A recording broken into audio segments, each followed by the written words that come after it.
People who say they care are not always the people who protect your peace. Sometimes they are the people who quietly depend on your inability to disappoint them. That is why you leave conversations feeling guilty, exhausted, or somehow responsible for problems that were never yours to carry. You keep wondering why kindness so often seems to invite exploitation. The answer is not that you keep meeting the wrong people. It is that the people who benefit from your kindness are often the first to recognize that you don't yet know where it should end. You have probably asked yourself a question that never received a satisfying answer. If someone truly cares about you, why do you always end up feeling like the one making the sacrifices? Why are you the one adjusting your schedule, swallowing your frustration, giving second chances, and carrying emotional weight that nobody seems willing to carry for you? After a while, you stop doubting other people. You start doubting yourself. You wonder if expecting reciprocity is selfish, when in reality, that doubt is exactly what keeps the pattern alive. The mistake is believing that being used begins when someone asks for too much. It usually begins much earlier. It begins the moment you confuse being needed with being valued. Those are not the same thing. Someone can depend on your time, your attention, your patience, and your emotional support without ever genuinely respecting you. The painful part is that the more useful you become to them, the harder it becomes to notice the difference. Most people never notice this because they have been taught to measure relationships by words instead of patterns. They hear, "I'm here for you," and they stop paying attention to what happens next. But people reveal their priorities through repetition, not reassurance. If someone's care only appears when they need comfort, advice, forgiveness, or another favor, what you are witnessing is not necessarily affection. It may simply be dependence disguised as closeness. This is why manipulative people rarely begin by taking from you. They begin by giving you a role, the reliable one, the understanding one, the mature one, the person who never overreacts. At first, those labels feel like compliments. They make you feel trusted, appreciated, different from everyone else. But over time, those same labels become invisible expectations. The moment you stop fulfilling them, people who claim to care suddenly act as though you have changed, when in truth you have simply stopped making their lives easier. The strange part is that you often help create this dynamic without realizing it. Not because you are weak, but because you believe love, friendship, and respect are earned by proving your value over and over again. So you become more patient, more available, more forgiving. You assume that if you just give enough, people will eventually treat you the way you treat them. But human nature rarely rewards what it receives for free. It usually adapts to it, then quietly begins expecting even more. You have probably experienced this without seeing it for what it was. The first few favors felt voluntary, then they became assumed. Eventually, saying no felt like breaking an unspoken agreement you never realized you had signed. That is how many people lose their freedom. Not through force, through gradual expectation.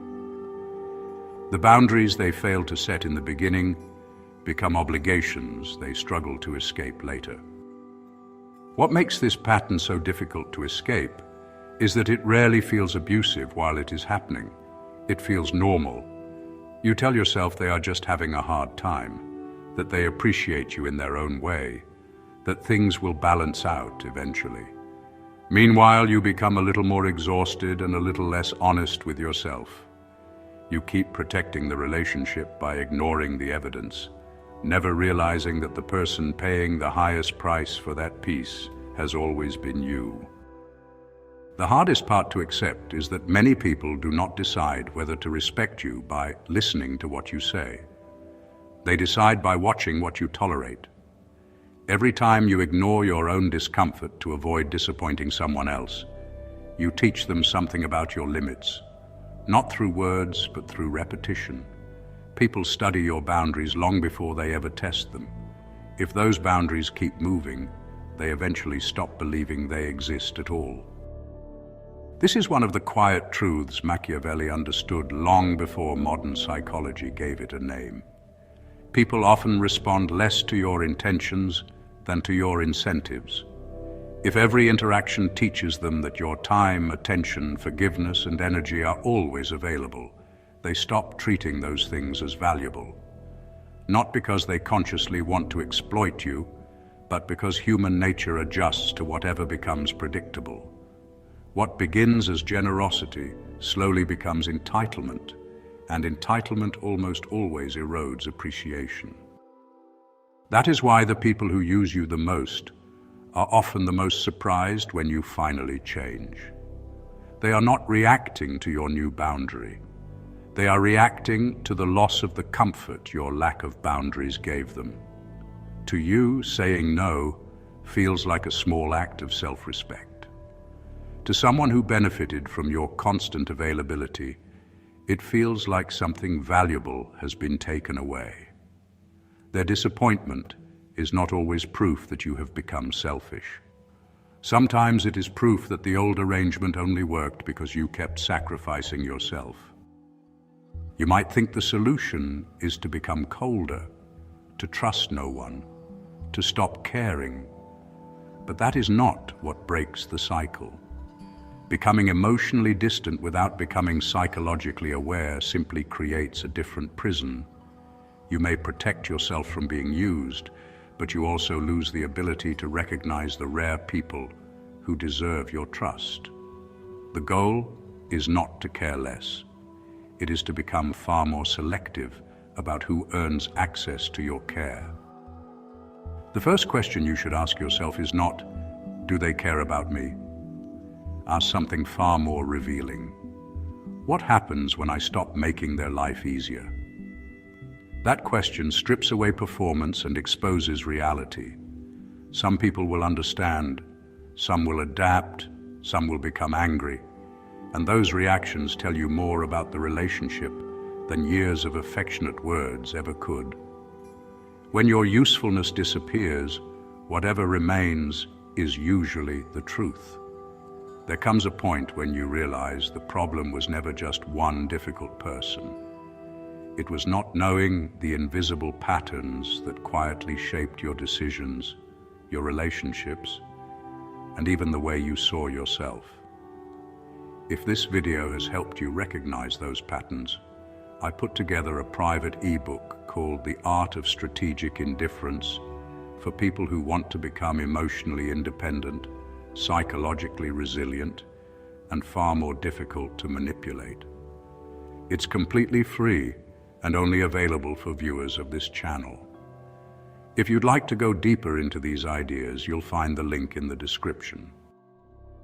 Many people avoid asking that question because they already sense what the answer might be. Deep down, they know some relationships survive more on convenience than connection. But admitting that means grieving the version of those relationships they believed was real. So they keep giving, hoping that one more sacrifice will finally create the loyalty they have been waiting for. The tragedy is that loyalty built on endless sacrifice is rarely loyalty at all. It is dependence wearing the mask of affection.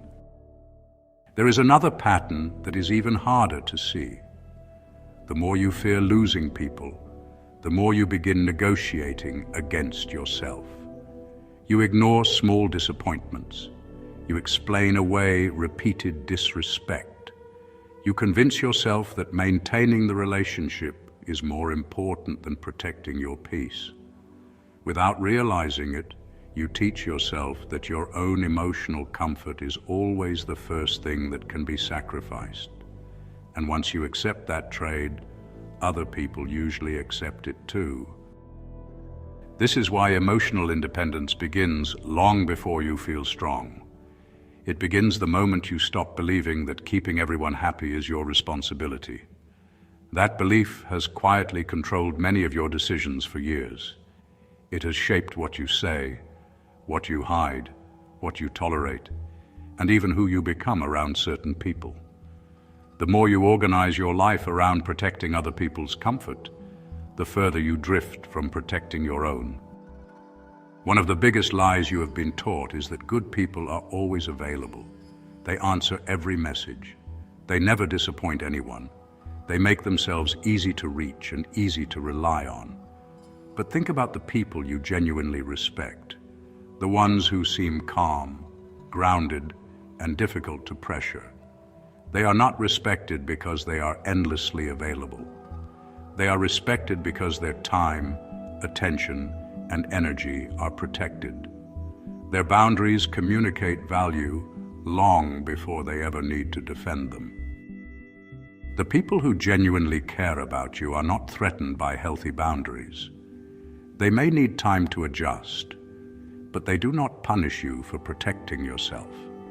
The ones who become offended the moment you stop overextending yourself often reveal something important. They were comfortable with the version of you that required constant self-sacrifice. Your growth feels like rejection only to those who benefited from your lack of it. That realization is painful, but it also frees you from carrying guilt that never truly belonged to you. The real shift happens when you stop asking whether people will leave after you change and start asking whether the relationship was ever sustainable if changing meant losing it. That question forces you to confront something uncomfortable. Any connection that depends on your silence, your compliance, or your willingness to ignore your own needs is built on a version of you that cannot exist forever. The longer you pretend otherwise, the more expensive that relationship becomes. Perhaps the most dangerous habit of all is believing that people will eventually notice everything you quietly endure. You hope your patience will be appreciated, that your loyalty will be remembered, that your sacrifices will one day be returned. But human nature does not work that way. What remains invisible for long enough often becomes expected.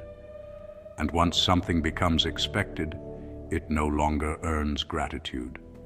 It simply becomes the standard you are pressured to maintain. Once you understand this, you begin seeing relationships differently. You stop measuring them by how much affection is expressed and start measuring them by what happens when your circumstances change. What happens when you need support instead of giving it, when you disagree instead of agreeing, when you choose yourself instead of pleasing everyone else. Pressure has a way of revealing what comfort keeps hidden. Many relationships only reveal their true nature when they stop getting exactly what they want from you. At some point, you also have to confront a difficult possibility. The people who keep using you are not always unusually manipulative. Sometimes they are simply responding to the version of you that has never required them to do anything different. That realization is uncomfortable because it shifts part of the responsibility back to you, not as blame, but as power. If your patterns helped create the dynamic, then changing those patterns can change the kind of relationships you allow into your life. This is where many people make the wrong assumption. They believe becoming difficult to manipulate means becoming intimidating. It does not. Truly independent people rarely need to threaten, argue, or prove anything. Their strength comes from something much quieter. They know they can walk away from any relationship that repeatedly costs them their peace. And once people sense that your self-respect is no longer negotiable, they begin treating your presence as a choice rather than a guarantee. There is a reason this feels unfamiliar. Most of your life, you were taught that preserving relationships was the highest priority. You were praised for being accommodating, patient, and understanding. Very few people taught you that protecting your own peace was just as important. So you learned how to maintain harmony with others, but never how to recognize the moment harmony quietly became self-abandonment. That is why changing now can feel uncomfortable. Not because it is wrong, but because it challenges rules you have followed for years. The people who truly become difficult to use are not the ones who build the highest walls. They are the ones who no longer confuse compassion with obligation. They can care without carrying everyone else's burdens. They can listen without feeling responsible for fixing every problem. They can say no without believing they have betrayed someone. Their kindness remains, but it is no longer available at the expense of their own well-being. That quiet distinction changes every relationship they enter. The final change is not something other people notice first. It is something you notice within yourself. You stop feeling the need to justify every boundary. You stop explaining every decision. You stop carrying guilt simply because someone else is disappointed. You realize that another person's reaction is information, not instruction. Their discomfort no longer becomes your responsibility. And in that quiet shift, something changes. For the first time, people who once found you easy to use begin realizing they no longer have access to the version of you they depended on. Machiavelli understood that power is rarely about forcing people to stay. It is about never needing them to stay at the cost of yourself.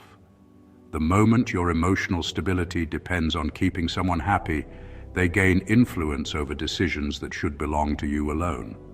But when your peace comes from your own principles instead of another person's approval, that influence begins to disappear. You no longer negotiate your self-respect in exchange for temporary acceptance. You protect it, even if it costs you the relationship. One day you will look back and realize the greatest protection you ever developed was not learning how to read manipulative people. It was learning how to stop betraying yourself for the comfort of others. Because the moment you no longer need everyone to understand you, approve of you, or stay with you, something quietly changes. You stop attracting people who only valued your usefulness, and you begin building a life where your peace is no longer something others can negotiate. That is the moment you stop being easy to use and start becoming impossible to control. The people who seem quietly powerful have not eliminated emotion. They have simply stopped allowing it to become public property. They understand that every unnecessary explanation, every desperate attempt to be understood, and every fear-driven compromise gives other people clues about where they can apply pressure. That is why they move differently. They let actions speak before words. They let patterns reveal people before promises do. And they never confuse being loved with losing ownership of themselves. The irony is that the people who genuinely care about you rarely expect unlimited access to your time, energy, or emotional strength. They understand that respect includes restraint. They do not make your boundaries feel like betrayals, or your independence feel like abandonment. They value who you are, not just what you provide. Once you experience a relationship built on that kind of mutual respect, you begin to recognize how many connections in your past were sustained less by genuine care and more by your willingness to keep giving without asking whether anyone was doing the same for you. In the end, the question is no longer whether people who say they care will ever use you. Human nature is too complicated for simple promises. The better question is whether you have become the kind of person who can recognize the difference before it costs you your peace. Because the greatest form of emotional independence is not learning to trust no one. It is learning to trust yourself enough to walk away the moment someone's actions repeatedly ask you to abandon the person you are trying to become. The people who finally break this cycle are often misunderstood at first. Others call them distant, difficult, or changed because they no longer respond from guilt. But what actually changed is much simpler. They stopped believing that love must be proven through endless sacrifice. They realized that real care survives honesty, respects boundaries, and does not demand the slow erosion of your identity. Once you understand that, you no longer spend your life trying to convince people to value you. You quietly begin valuing yourself enough to stop accepting relationships that never truly did. The truth is that becoming difficult to manipulate has very little to do with changing other people. It begins the moment you stop negotiating with your own instincts. When something feels one-sided, you stop explaining it away. When someone's words and actions no longer match, you stop searching for excuses that protect their image while damaging your own judgment. Quiet power begins when you trust what repeated patterns have already shown you. Because the strongest boundaries are not built after betrayal. They are built the moment you stop ignoring the truth you have been noticing all along. And perhaps that is the lesson most people spend years trying to learn. Your life does not become peaceful because everyone around you suddenly becomes honest, selfless, or emotionally mature. It becomes peaceful because you stop making your boundaries dependent on who the other person claims to be. You let their actions decide the level of access they receive.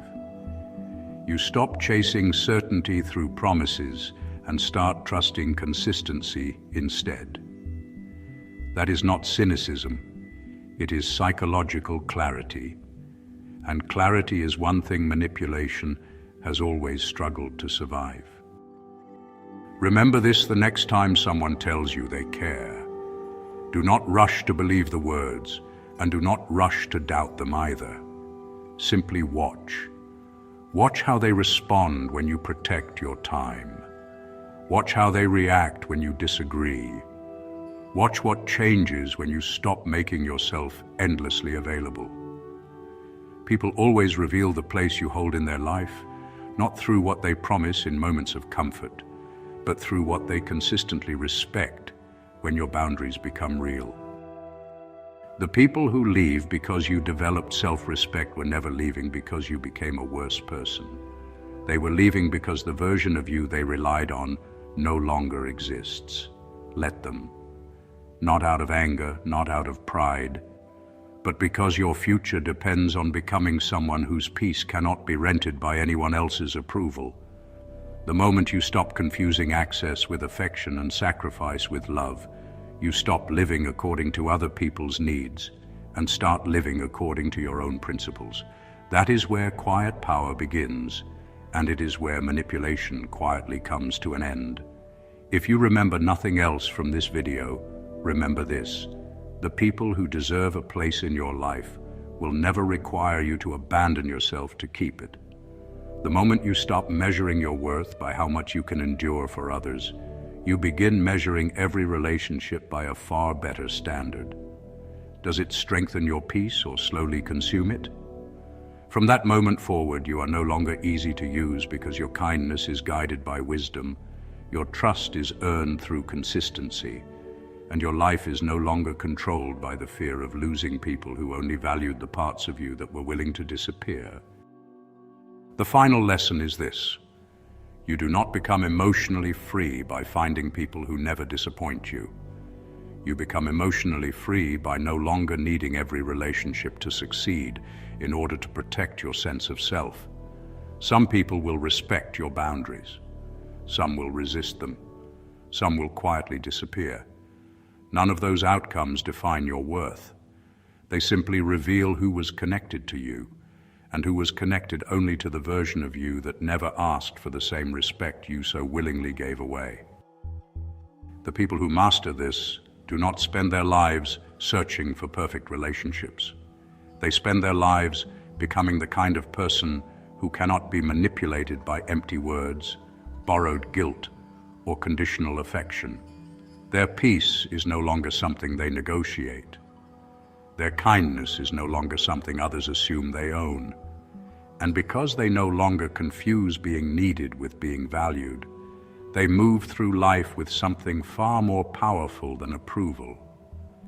They move with quiet certainty, knowing that the strongest protection they will ever have is the ability to choose themselves without apology. One day you will realize that the greatest advantage you ever gained was not learning how to control other people. It was learning that your peace, your self-respect, and your emotional independence were never meant to depend on them in the first place. From that moment on, you stopped chasing reassurance, and start trusting patterns. You stop giving your loyalty to words and start giving it to consistency. And without announcing it to anyone, you become the kind of person who is no longer easy to influence, no longer easy to exploit, and no longer willing to trade your inner peace for the approval of people who never truly valued it. If this video helped you see your relationships differently, then you've already taken the first step toward becoming someone who is guided less by guilt and more by clarity. If you'd like to continue that journey, you can download my free private ebook, The Art of Strategic Indifference, through the link in the description. It expands on many of the ideas we've explored today and was written specifically for viewers of this channel. I'm also curious to hear from you. What was the moment that made you realize someone cared more about what you provided than who you were? If you found genuine value in this video, consider leaving a like. And if you're interested in learning more about emotional independence, strategic thinking, human nature, power dynamics, discipline, and self-mastery, subscribe and continue the journey. The next recommended video builds directly on what you've learned here, so I encourage you to watch it next. And if you're looking for the deepest discussions, observations, and psychological breakdowns that I intentionally don't structure for public platforms, you'll find them on Patreon. It's a private space created for people who genuinely want to master these ideas and think more deeply about them. You'll find both the free ebook and the Patreon link in the description.